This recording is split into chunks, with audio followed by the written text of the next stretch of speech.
The courtroom was tense, the air thick with anticipation. What was supposed to be a straightforward misdemeanor case had become the talk of the city. Not because of the crime, trespassing on private property, but because of who stood at the defense table. 32-year-old Marcus Avery, a soft-spoken, self-taught legal enthusiast from Atlanta, Georgia, had decided to waive his right to counsel and represent himself. He wasn't a licensed attorney. He wasn't a law student. He didn't even have a college degree.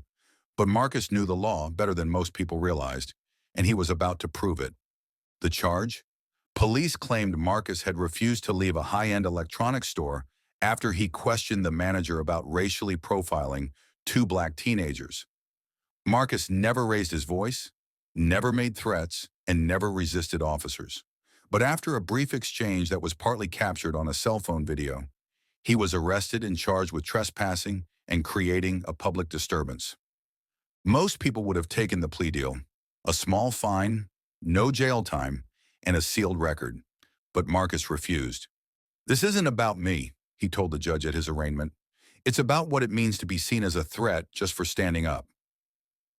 The prosecutor, Daniel Whitaker, a seasoned attorney with a reputation for being aggressive, thought it would be an easy win. On the first day of trial, Whitaker leaned into his usual strategy: dominance.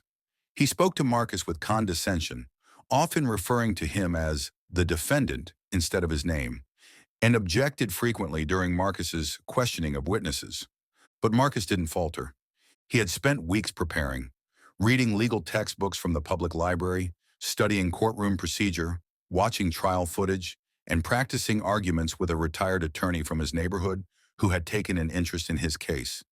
He knew the case law, he knew the city ordinances, and more importantly, he knew how to connect with a jury. When cross-examining the store manager, Marcus calmly pointed out inconsistencies between the manager's initial statement and the surveillance footage. "You said I was being aggressive," Marcus said, projecting his voice across the room. "But did I ever raise my voice?" "No," the manager admitted. "Did I ever touch you, threaten you?" "No." "Then why was I asked to leave when other customers were also questioning your treatment of those boys?" The silence in the courtroom was heavy. The prosecutor objected. "Relevance!" "Sustained," the judge said. But the jury had heard it, and more importantly, they felt it. During closing arguments, Marcus delivered a powerful personal appeal. "I'm not a lawyer. I didn't go to law school, but I know what justice looks like, and I know what fear feels like. I wasn't trespassing. I was standing. Standing for two kids who were told they didn't belong, and now I'm here still standing." The jury deliberated for just over an hour. Not guilty on all counts. The courtroom erupted in a murmur of disbelief and applause. The judge banged the gavel to restore order, but even she seemed moved by what had transpired. Marcus simply nodded, gathered his papers, and quietly exited the courtroom.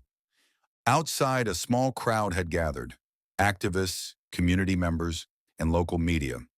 Marcus addressed them briefly. "I didn't win today because I'm special. I won because I was prepared, because I believed in the truth, and because I refused to be intimidated. If one person out there sees this and decides to learn their rights, then it was all worth it." Within days, the story went viral. Man represents himself in court, beats prosecutor at his own game. Legal scholars commented on Marcus's performance, calling it one of the most impressive self-defense arguments seen in recent memory. Civil rights groups reached out to him with offers of mentorship, legal scholarships, and even book deals. But Marcus remained humble. "I'm not trying to be a hero," he told a local reporter. "I just want people to know that you don't need a title to speak the truth. You just need courage and preparation."